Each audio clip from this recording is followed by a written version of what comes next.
Tell us a little bit about Heritage Days and what the event is about for Ripley County. Well, it started out as Civil War Days in the 1990s and has kind of graduated to Heritage Days. One of the reasons is because we used to have it in April, and that's when Fort Sumter was fired upon, and a lot of people would think about that time of year. But it always rained so much, and then we lost our reenactors because there was a bigger reenactment, I think in Pilot Knob, the same weekend. So we tried Heritage Days, and then again, that was in April, and it was pretty good in 2019.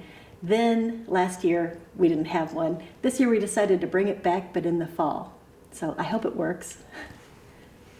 It sounds like there's some old films that have been restored, and you'll be showing those for the first event Thursday night. Tell us about those. Yes, they were down in the basement in a drawer from a desk that nobody had opened in I don't know how many years. And we were moving it to make another exhibit.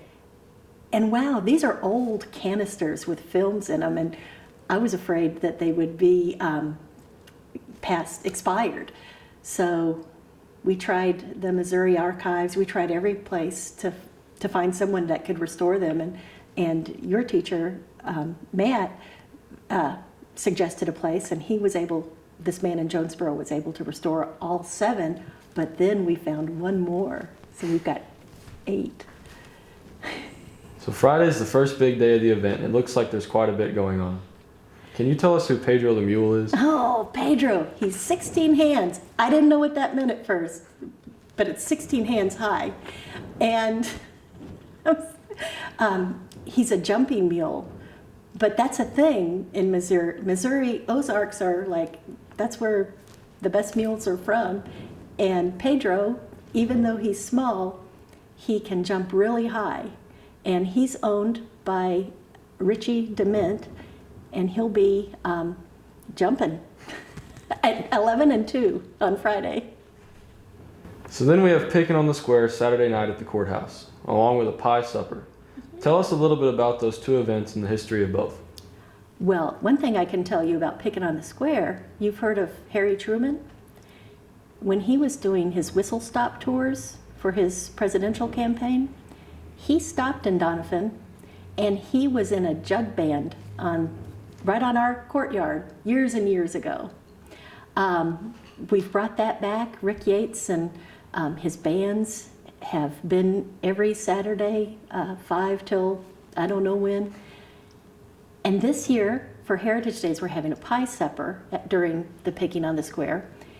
And that was a way communities would raise money for schools and buildings and things. And it was also a way for young people to court.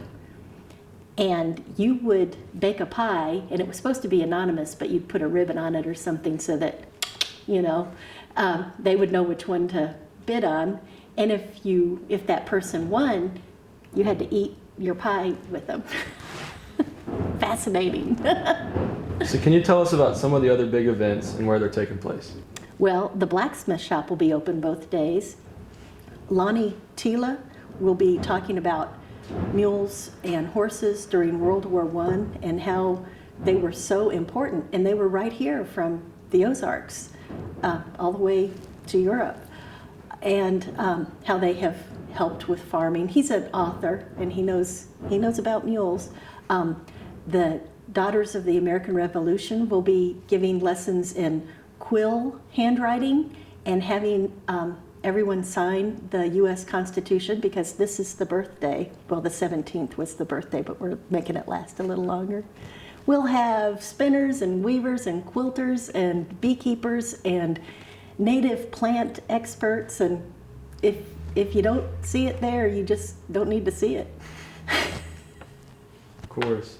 Everyone likes foods and crafts. Where will the vendors be set up at? They'll be set up behind the barn and blacksmith shop.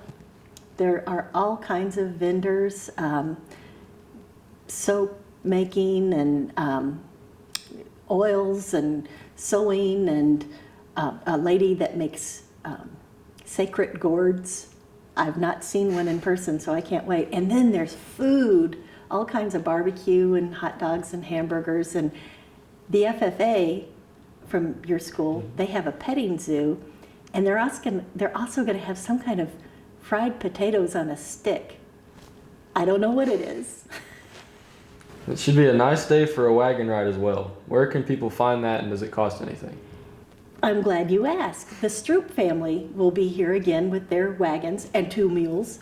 And the rides, thanks to Current River Ford and Countryside Chevrolet, they sponsored the rides. So those are free to everyone. You can go on 1 time, 5 times, it doesn't matter.